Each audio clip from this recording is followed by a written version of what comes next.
Greetings, fellow isolation traveler. So I made a unsettling discovery today. As I walked out the door on my way to go fetch some mail, I saw that there was some junk mail in my postbox. What is it about this place that everyone got no patience? My name is Van der Puchert and this is Finding Frequency. Killing your imagination, not paying attention. So full of aggression. So even if the world comes to a complete and utter standstill, we will still receive junk mail. And in my case, I'm receiving junk mail for something I've already bought. Insane.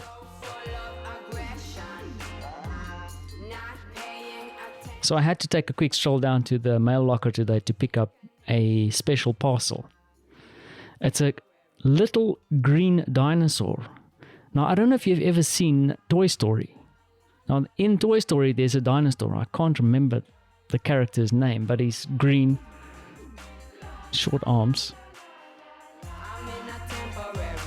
I'm basically describing a T-Rex, right? Well, he is a T-Rex.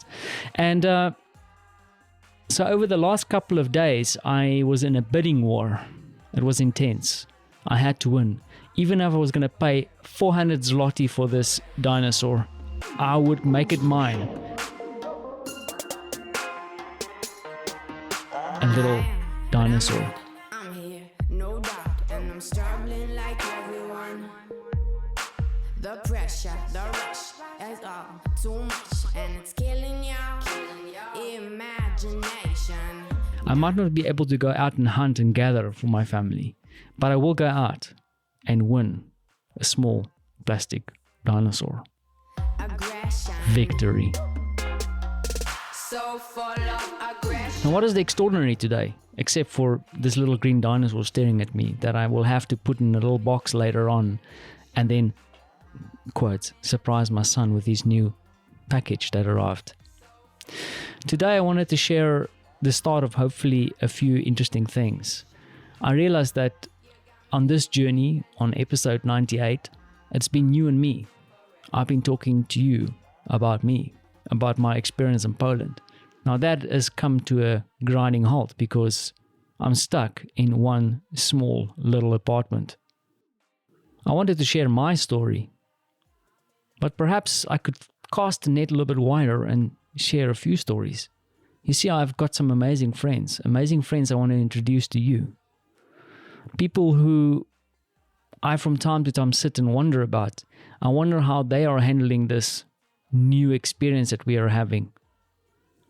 And I thought maybe you would want to hear that too. So I'm starting to reach out to some of my friends across the globe to find out how they're doing, how they're handling this situation. But beyond that, I want to know what they are learning about themselves through this experience. And hopefully, you and me will be able to learn something from them. At the very least, you get to meet a few interesting people. Some of them will be funny. Some of them will be serious. But I can guarantee you, they will all be cool. Now, allow me a second to introduce my good friend, Iryna. My name is Iryna. Now, Iryna lives here in Warsaw, but she describes herself as 50% Polish and 100% Ukrainian. We met Iryna a couple of years ago at a design event that we all attended. In fact, we were watching a good friend of mine on stage speaking, and when this friend encouraged the audience to introduce each other, the first person to turn to me was Iryna. And I later found out that was quite an Iryna thing to do. Now, since then, Iryna and I and Marta has had a few adventures together. I reached out to Iryna and I asked her a few questions. But the most important question I asked her, and I will probably ask this to all my friends, is, during this time, what did you learn about yourself? And then let's see. So what have I learned about myself since the lockdown? So for me now it's week 4. I started a bit earlier as I'm doing training, so my work got canceled, and I've been doing some online work since then. And for me, it's mostly been about innovation. And what I mean here is innovation in the sense of what I was taught at the school. So when Aga Shustek was my professor, one of the teachers told us innovation is looking at the same things with different eyes. And right now I'm all dust covered because I was polishing an old chair with, I kid you not, with a nail polish thingy, like the one that you use for doing the manicure. Because we have these pieces of like socialist furniture from those times, and they're super ugly. And then we started painting one of the rooms in the apartment, and I said, well, you know what, maybe I can also paint these pieces, and maybe then there is some hope for them. And I needed to take off the old paint to be able to put the new one on. And I started removing the old one by scrubbing with sandpaper or with this nail thing. And as I was removing the paint, turned out that underneath it is this beautiful wood, and just really, really nice looking wood. So what I've been doing now is I've just been scraping that. And before I was in one of the rooms, now that the renovation is over, so I am outcast on the balcony. And that's where I sit in the little breathing mask and polish the chair. It has been a lot about looking at my day, looking at my routines in a different way. So I have made a list of things for myself that I go through every day. And some of them are yoga exercises or meditation or reading 10 books or reading 10 pages of a book, or doing something extravagant in the kitchen. So far it's been trying out cold brew with some cardamom or making an AeroPress coffee. Today I picked up 7 different coffees from like Burundi and Ethiopia and Kenya and Brazil, just to be able to do different AeroPresses and then see the difference in taste. So there's a lot of exploration within the confines of, the place that I'm in. So while there is this general and collective grief and anxiety and fear, at the same time, I take the time to appreciate how much is already here. And I am surprised to see how many things I can do in my little world. And as first couple of days were quite difficult, right now my little baby cherry tomatoes are growing. I collect sugar bags, so I went back to taking pictures of them and then writing blog posts every once in a while. And I just write about things that are happening to me or things that I'm exploring. Some of the other things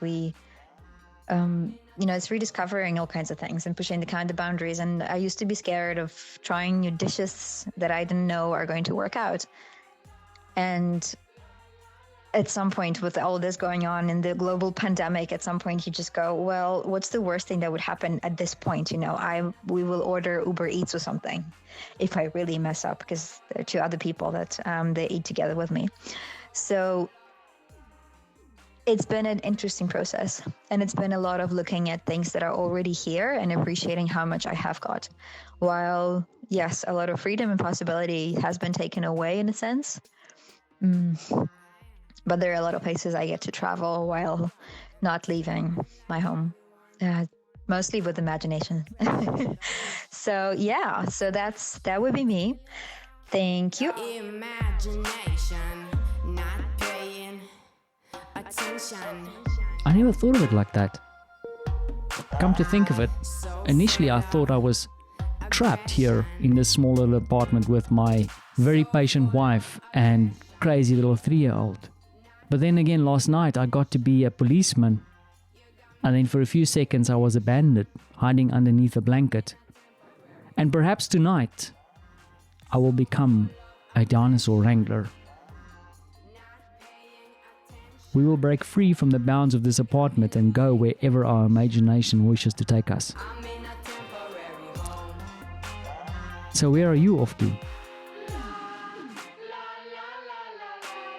Thanks for listening.